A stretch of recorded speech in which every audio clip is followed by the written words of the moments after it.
Ya, entonces vamos a revisar las actividades que quedaron pendientes de la semana pasada, ¿cierto? La primera debían observar, memorizar e identificar las emociones que representa cada imagen, escribiendo el nombre que corresponda sobre la línea, ¿verdad? Teníamos 6 imágenes. La primera era una cara neutra, ¿cierto? Era una emoción neutra. La segunda también podía ser una emoción neutra o quizás como de diciendo no sé o no tengo idea o, o una cara un poco de no entender, ¿verdad? La tercera era una sonrisa, felicidad. La cuarta era de rabia, ¿cierto? Era un grito con como ira, ¿verdad? La quinta era una emoción de yo no fui, ¿cierto? Y la última era de impacto, ¿verdad? Era una emoción de no te lo creo, o en shock por lo que acaba de ver, o por lo que pasó, ¿verdad?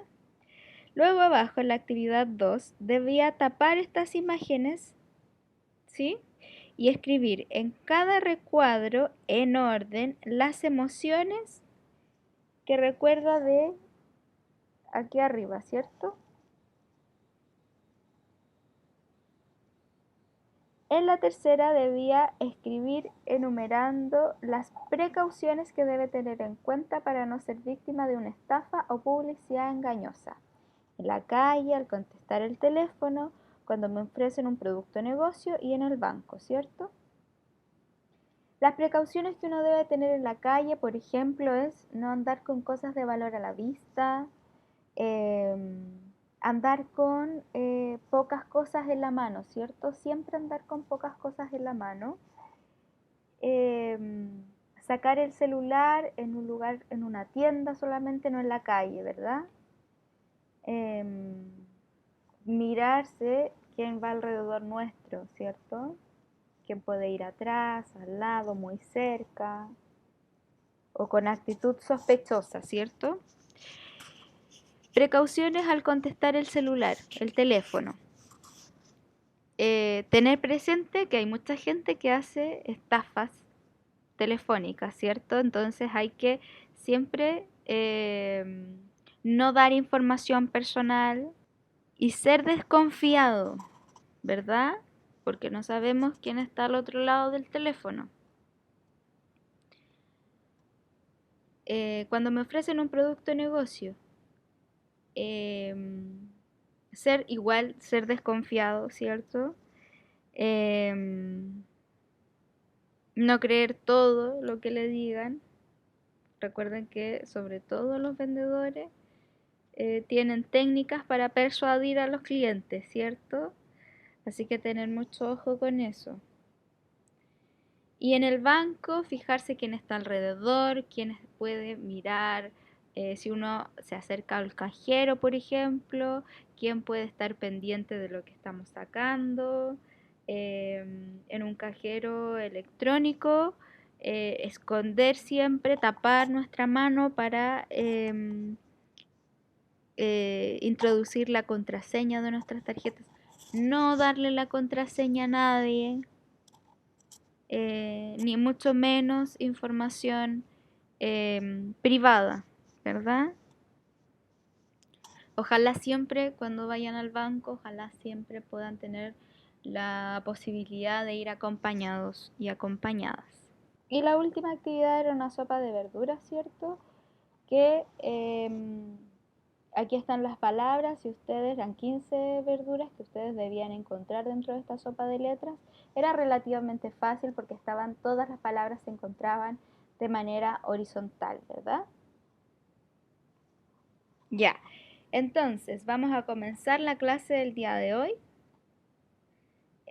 La clase pasada, les comento un poquito que la clase pasada comenzamos viendo la parte de comunicación, ¿verdad? Y precisamente la clase pasada vimos la comunicación no verbal, ¿cierto? Y cuál era la importancia de la comunicación no verbal dentro de nuestras interacciones sociales, ¿verdad? El lenguaje es nuestro mecanismo de comunicación, ¿verdad?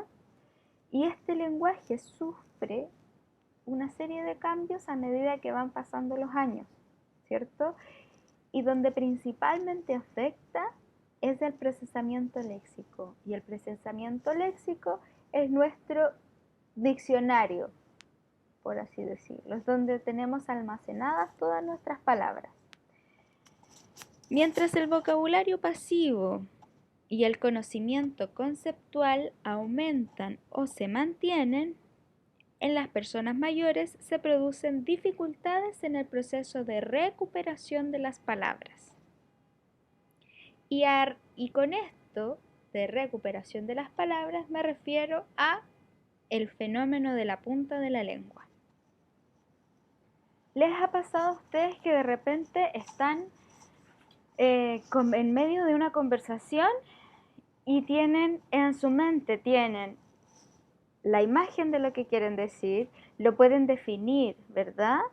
Pero no recuerdan la palabra. Y al final terminan diciendo, uy, es que ¿sabes qué? Lo tengo en la punta de la lengua, pero no me puedo acordar cómo se llama, ¿cierto? Ya. Este fenómeno, efectivamente, se llama el fenómeno de la punta de la lengua y nos pasa a todos, solo que a medida que pasan los años, este fenómeno se va exacerbando un poquito más, ¿sí? ¿Por qué ocurre este fenómeno?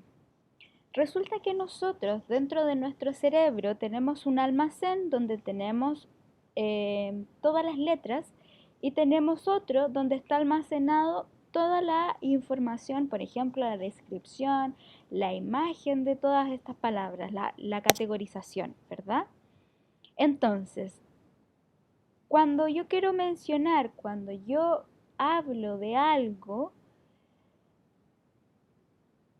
automáticamente se activa la imagen, ¿cierto?, de lo que estoy hablando, pero también el nombre, por ejemplo, ¿cierto?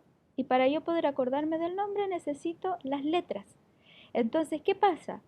En esta teoría se menciona que se produce un fallo en la activación del almacén de las letras y no así con la representación semántica de ese elemento. Por lo mismo es que yo puedo definir el objeto, tengo la imagen en mi mente del objeto, pero no me puedo acordar de cómo se llama, ¿verdad? De cómo es que se llama, ¿cierto? Entonces, es por eso que nosotros podemos acceder o somos capaces también de acceder a cierta información fragmentada. Por ejemplo, decimos, ay, si esto que empieza con B, por ejemplo, ¿cierto? O tiene tantas sílabas, o la entonación que nosotros le damos a la palabra, ¿sí? Entonces, si ustedes se ponen a pensar, ¿qué palabras, o sea, qué sustantivos propios o comunes son los que presentan más dificultades? Pónganse a pensar, ¿este fenómeno a ustedes les afecta más con nombres o les afecta más con cosas? Con nombres, ¿verdad? Los nombres son más susceptibles de originar un fenómeno de la punta de la lengua que los sustantivos comunes, ¿cierto? ¿Por qué? Porque resulta que nosotros vamos formando nodos, o sea, vamos formando relaciones. Cuando nosotros aprendemos una palabra, generamos distintas conexiones con otros elementos que están relacionados. Por ejemplo, si yo quiero hablar de una rosa, por ejemplo, de la flor, sé que puedo decir que es una flor que característicamente es roja, hay de varios colores, pero la más común es roja, ¿cierto? Tiene aroma, tiene espinas, ¿verdad? Si yo comienzo a definir, es muy fácil llegar a que la otra persona diga, ah, estás hablando de una rosa, ¿cierto? En cambio, si yo hablo de un nombre de una escritora, por ejemplo, llamada Rosa Regás, le vamos a poner. Las únicas conexiones que tengo es que es escritora, puedo decir el lugar de nacimiento, puedo mencionar las obras que ha publicado, pero si la otra persona no entiende o no sabe de literatura, no va a saber de quién estoy hablando, ¿verdad? Porque no tengo más conexiones, ¿cierto? Por eso es que la activación del nombre es mucho más difícil. En la evidencia, las personas mayores sufren con mayor frecuencia del fenómeno de la punta de la lengua. Y esta hipótesis se explica por el debilitamiento de las conexiones neuronales que se producen en el envejecimiento, ¿sí? ¿Se acuerdan cuando yo les dije, la primera clase, cuando hablamos de las redes neuronales? Una red neuronal es una conexión entre muchas neuronas, ¿sí? Por ejemplo, tenemos una red neuronal para el habla, tenemos otra red neuronal de la música, otra red neuronal del canto, otra red neuronal y así, sucesivamente, ¿cierto? Estas redes neuronales se van debilitando. Este debilitamiento va causando la dificultad para encontrar estas palabras. El acceso a la palabra en el momento oportuno favorece a la fluidez de la conversación, ¿verdad? Una dificultad en el acceso a la palabra dificulta la fluidez y entorpece la conversación y la interacción social. A algunas personas les genera frustración y baja autoestima. Y muchas veces cuando este fenómeno es muy frecuente, también hay aislamiento social, porque las personas asumen que les va a pasar este fenómeno, por lo tanto prefieren no hablar, porque saben que se les va a olvidar una palabra y la conversación va a terminar en, pucha, ya no importa, cuando me acuerde, te digo, ¿cierto? ¿Cuáles son las recomendaciones? Se recomiendan ejercicios de fluidez verbal, selección de nombre correcto de entre una lista. También, a partir de una definición presentada, seleccionar en una lista de sinónimos o antónimos el que mejor corresponda con la palabra presentada. Ejercicios de completar frases con las palabras adecuadas a las claves conceptuales de las mismas.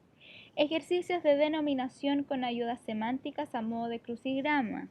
Reconocimiento de nombres propios de una lista, a partir de la presentación de caras u otras claves contextuales, ¿cierto?